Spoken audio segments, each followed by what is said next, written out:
Aujourd'hui, nous allons parler une des bases de la Emouna, une des 13 bases de la Emouna.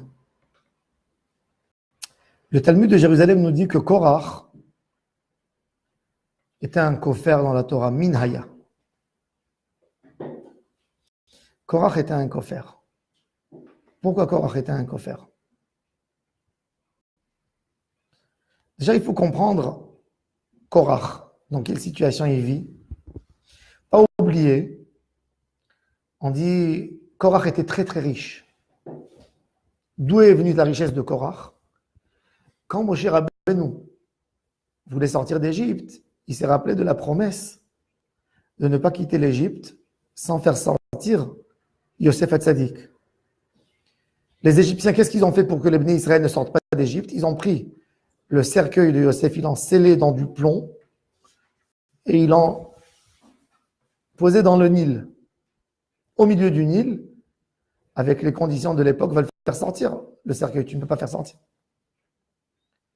Moshe Rabbeinu, qui prend un bracelet de Sérach, qui a le nom divin dessus, il jette dans le Nil et le cercueil de Yosef flotte comme un bouchon de liège. Au moment que le cercueil de Yosef Hatzadik a flotté beaucoup d'autres choses. Il faut savoir que Yosef, à la fin de sa vie, il a jeté lui aussi dans le Nil des bateaux entiers pleins de richesses. Il ne voulait pas que Paro bénéficie. Korach s'est accompagné à Moshe Rabbeinu quand il est venu prendre le Aaron de Yosef. Et quand il a vu ces bateaux qui ont flotté, il les a pris. Le Talmud nous dit que Korach avait 300 ânesses qui portaient les clés des trésors. Maintenant, il faut savoir que dans le désert, quand tu as des sacs et tu as des lingots d'or, quand tu es dans le désert, c'est une charge, c'est horrible d'aller avec de l'or. Pourquoi? Parce que dans le désert, ce qui compte, c'est celui qui a une gourde d'eau. Ce n'est pas ton or ou tes diamants qui vont faire de toi un riche. Tu ne peux rien obtenir avec ta richesse. Abraham et Shimon et Réhouven sont tous pareils au désert. S'il y a la manne et il y a l'eau, qu'est-ce que tu peux acheter? Quand tu vas prendre de l'or, tu vas mettre sur toi? Qu'est-ce que tu vas faire? Ok, tu vas offrir un peu au Beth Amikdash. Qu'est-ce que tu vas faire avec l'or? Donc, le rêve de Korach, c'était de rentrer en Israël pour pouvoir exprimer sa richesse, se construire des palais, etc., etc. Première année, après les tableaux de la loi, il y a les espions. Et Moshe Rabbeinu annonce au nom de Dieu à tout le peuple juif, vous n'allez pas rentrer en Eretz Israël. Korach, il est en catastrophe. C'est-à-dire, il se dit, j'ai déjà 100 et quelques années, il était âgé. Il y a une drage qui dit qu'il avait 130 ans. Je ne pourrais jamais bénéficier de ma richesse. Si je ne pourrais pas exprimer ma richesse en Israël, au moins je vais m'exprimer ici. Je vais prendre la place de Moshe. Mais c'est même pas ça. Ça commence par une rancune, par une douleur qu'il y a dans le cœur, et ça se propage, et ça devient après de la critique, et après ça devient de la haine visible. Korach, qu'est-ce qu'il fait? Moshe Rabbeinu, après le fait qu'il dit à Israël, vous n'allez pas rentrer en Eretz Israël, il rassemble le peuple juif, et il ajoute une mitzvah, la paracha de Tzitzit, qui est mentionnée à la fin de l'histoire des Meraglim. Comment Moshe Rabbeinu finit cette paracha de Tzitzit? Moi, Dieu qui vous a fait sortir d'Égypte. D'accord? Il faut savoir que les tefilines, tout le monde les portait déjà. Les tefilines, Matan Torah, il les portait. Comme dans parachat Kadesh Likol Bechor, qui est à la fin de parachat Bo, d'accord? C'est mentionné clairement, Vayou le Totafot Ben Anecha, qui bechose qui adot siacha Hashem Mitzrayim.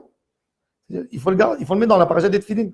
La Torah nous dit, mais forache, qu'il faut que parachat Kadesh Likol Bechor, elle soit écrite dans les tefilines. Donc les tefilines étaient. Le tzitzit n'était pas là. Korach vient et dit, je crois que Moshe exagère. Je crois qu'il a rajouté ça. De lui-même. Parce que s'il fallait se rappeler d'Égypte, pourquoi ce rappel d'Égypte est venu que maintenant? Pourquoi il n'était pas avant? Au moment où on nous a ordonné sur les tefilin, quand on nous ordonne sur le tzitzit, d'ailleurs on voit que dans la paracha de Kriyat Shema, nous on lit le schéma à Israël, on lit le deuxième paragraphe de Ve'ahavta et Hashem Elohecha. Dans les deux, c'est mentionné les tefilin, mais ce n'est pas mentionné le tzitzit. Le tzitzit, c'est un texte en soi. Pourquoi le tzitzit n'a pas été donné ensemble? Il annonce ça à ses amis. Il dit, je crois que Moshe nous invente, nous ajoute des choses. Et là, qu'est-ce qu'il fait? Il fait un test. Il envoie chercher du tissu teint en trélette pour 250 personnes. Il les habille complètement en trélette. D'ailleurs, en parenthèse, il faut savoir que le mot trélette qu'on emploie nous aujourd'hui en hébreu moderne, c'est totalement le contraire de la couleur trélette dans la Torah. Eliezer ben Yehuda s'est trompé sur beaucoup de bases en hébreu. Eliezer ben Yehuda n'était pas un grand connaisseur du texte religieux. Quand il a dit par exemple Bahir et Kehe, clair et foncé, pour dire clair, il a voulu dire Bahir, et pour dire foncé, il a voulu dire Kehe. Ce qui est complètement dans la Torah, le contraire. Dans la Torah, Kehe, c'est faible. À propos de l'hébreu, on voit Im Keha Hanega. Si la tâche a été faible, Keha, c'est un symptôme de propreté, de pureté. Et Baheret, qui est Bahir, Baheret Levana, Baheret, c'est tamé. Le Bahir, c'est une couleur forte, puissante. Et le Kehe, c'est faible. Et lui, Ben Yehuda, il a fait Bahir faible et Kehe foncé. Donc, il faut savoir déjà quand on étudie la Torah, que c'est complètement le contraire. Mais même dans Trélet, quand nous, on veut dire couleur Trélet, tu regardes la couleur du ciel. Mais quel ciel? Le ciel de midi? Rachid nous dit, Trélet, la couleur du ciel au moment du coucher du soleil. Foncé.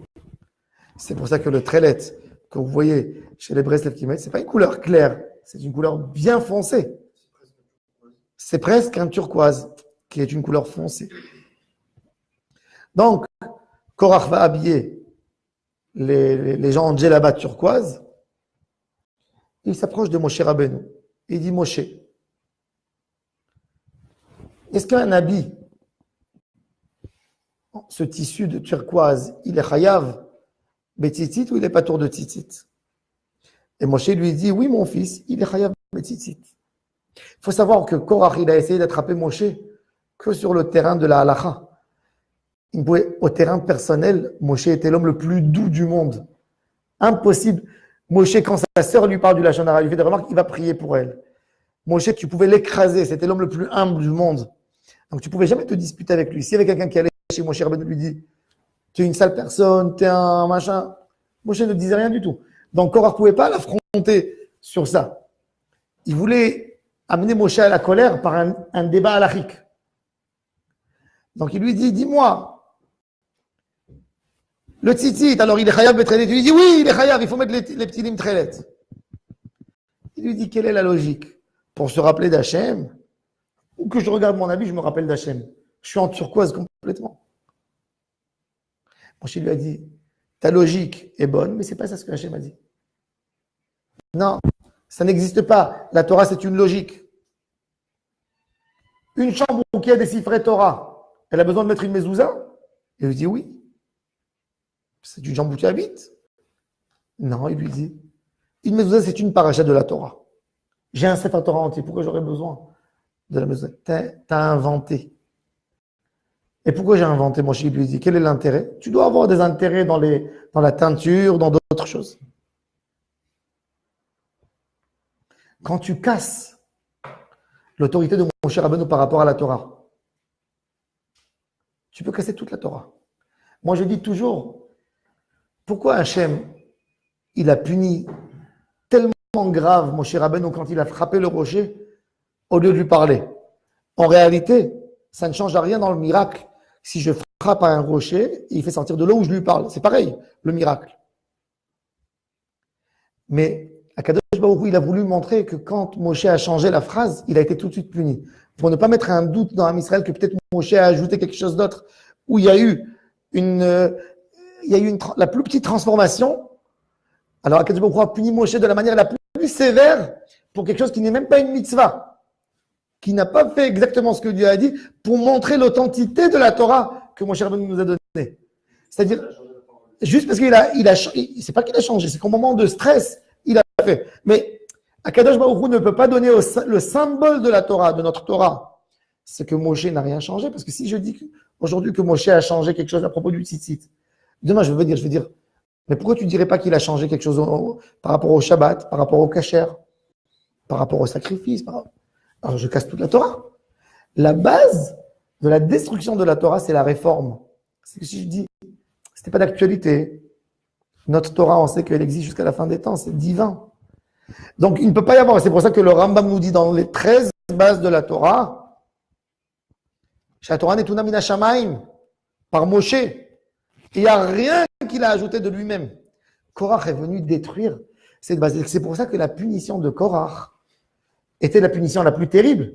Même les enfants de Korach, des petits-enfants de 5 ans, ont été avalés dans la terre avec lui. Et pourquoi? Quelle est leur faute? Il les a éduqués à renier les paroles de Torah de Moshe Rabbeinu. Donc, ça serait des gens qui vont transmettre à Am Israël de ne pas écouter Moshe, de ne pas recevoir l'authenticité de la Torah. Donc, ils ne peuvent pas rester en Am Israël. Ce n'est pas de leur faute, mais ils ne peuvent pas. C'est comme des enfants qui ont grandi chez Daesh.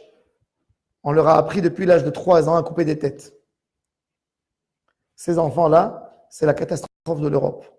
L'enfer de l'Europe, c'est l'adolescence. Les enfants de Daesh, même pas les grands. Les grands, ils sont morts dans le champ de bataille. Mais ces enfants, qu'à l'âge de 5 ans, ils ont décapité des gens, parce qu'on les a éduqués de faire ça, ils ont vu que ça. C'est comme des enfants qu'on a abusé de quand ils étaient enfants, etc. Quand ils grandissent, malheureusement, ils se retournent vers d'autres. Ils peuvent le faire. Ces gens-là, s'ils n'auront pas un garde-corps toute leur vie, ça serait une catastrophe humaine. Aujourd'hui, on ne voit pas les dégâts parce que ces enfants ont 7, 8 ans, 10 ans. Ces enfants vont avoir 15, 20, 30. On va avoir pas un Abou Bakri. On va avoir des milliers. Et ça, c'est le danger. L'Europe n'a pas encore compris sa catastrophe.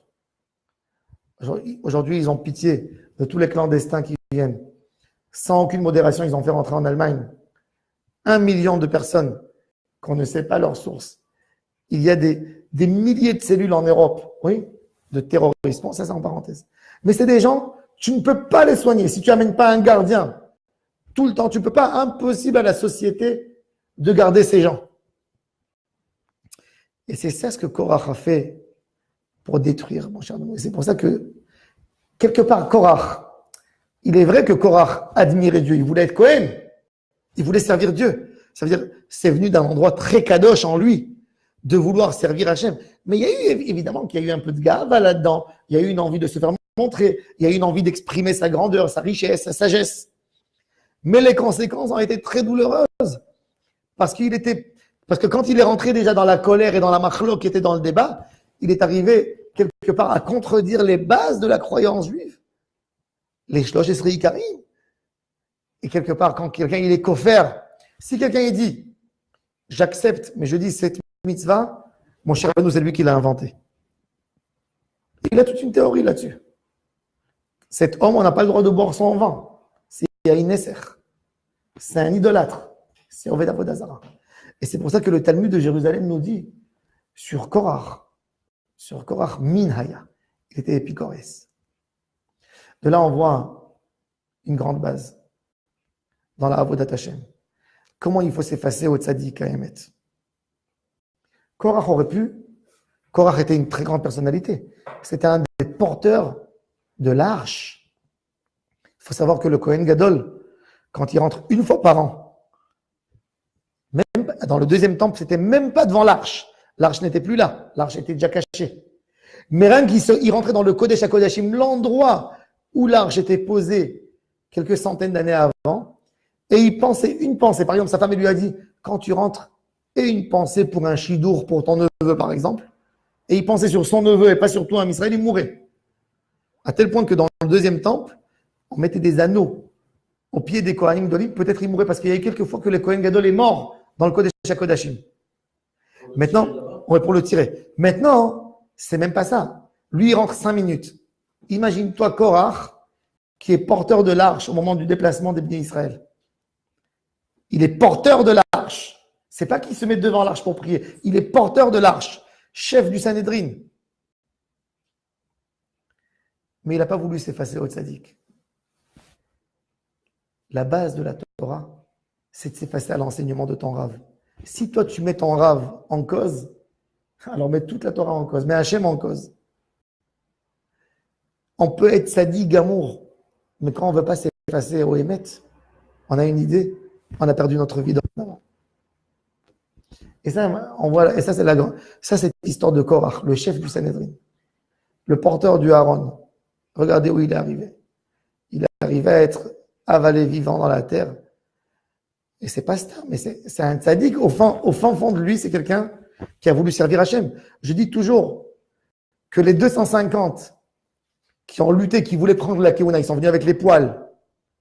Mon cher Rabbeinu, il leur dit un test. Regardez ça. Il leur dit, mon cher Rabbeinu, celui que Dieu choisit, c'est lui. Ils disent d'accord, mais mon cher Rabbeinu leur dit, attends. Vous n'avez pas entendu la fin des conditions de celui qui rentre dans ce débat.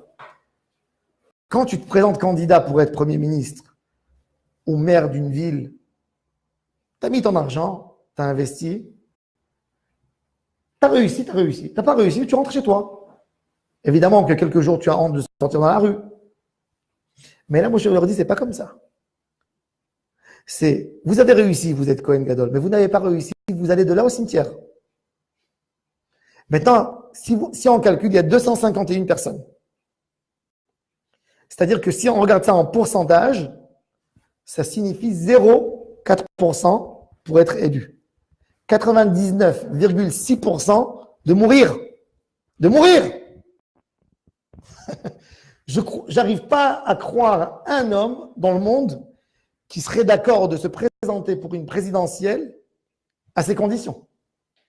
De mourir. 99,6% de mort. Pas d'échec, de mort. Ça nous montre à quel point ces gens étaient dévoués pour le service divin. Ça veut dire, je suis prêt de mourir pour Hachem. Quelque part. Mais tout a été perturbé en eux.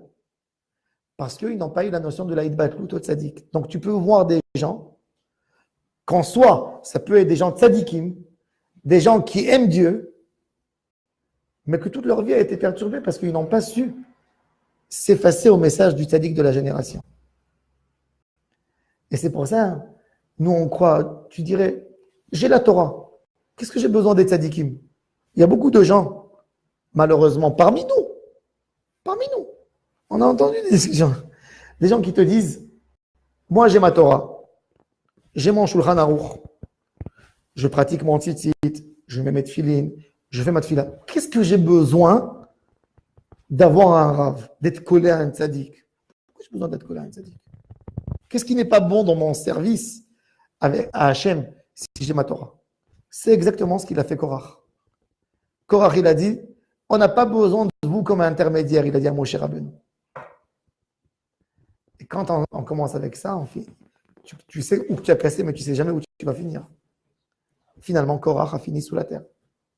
Même qu'un de ses descendants, c'est Shmuel Hanavi, le tzaddik Ador, qui est comparé à Moshe Rabbeinu et à Aaron HaKohen. Mais le grand-père n'a pas su, s'il ne serait pas effacé, s'il serait effacé à Moshe Rabbeinu, il aurait été marqué dans toutes les générations comme un des dirigeants dans le désert, parce qu'il avait encore 40 ans de désert. Il faut savoir que l'histoire de Korach se passe la première année de la sortie d'Égypte, tout de suite après l'histoire des Meraglim. Comment je crois à la vie de son descendant puis ils ont tué les enfants? Non, parce que les enfants de Korach, ils ont fait tchouva à la dernière minute. Il y a un des enfants, il a dit, je veux être mitbatel à Moshe Rabbeinu, il a été épargné. Et de là, la Torah nous dit, Ouvene Korach lometu. À la fin, quelques de ses enfants, ils ont fait tchouva, et de là sort Shmuel Hanavi. Regardez comment chacun de nous a besoin d'un attachement spirituel à un tzaddik. Le Baal Shem Tov, il est devenu un des chidushim que le Baal Shem Tov a fait dans la chassidoute. C'est qu'avant la chassidoute, la sagesse de la Torah est devenue comme une sorte de philosophie. Tu peux être philosophe, mais il n'y a rien qui t'empêche. Tu n'as pas besoin d'être attaché à une certaine valeur. Le Baal Shem Tov, il est venu renforcer la notion d'un rav, d'un rabbi. Parce que toute la Torah, elle commence par une transmission. Mais une transmission par un rav vivant. Tu vas recevoir de lui une idée dans la Avodat Hashem, qui va t'aider. Moshe Kibel Torah Misinai, Sarah, Yoshua, Lizkenim, Lizkenim, tout est une transmission. Toute notre Torah, c'est Sh'alavi Raveyagetra. C'est l'hierarchie, demande à ton papa, il t'enseignera. Altitosh Torah Imecha, les coutumes de ta maman. Tout c'est de la transmission. Si tu t'effaces pas pour recevoir, tu ne peux pas recevoir la Torah. La Torah, c'est pas, la première base de la Torah, c'est de t'effacer devant le message de la Torah. Et comment tu t'effaces?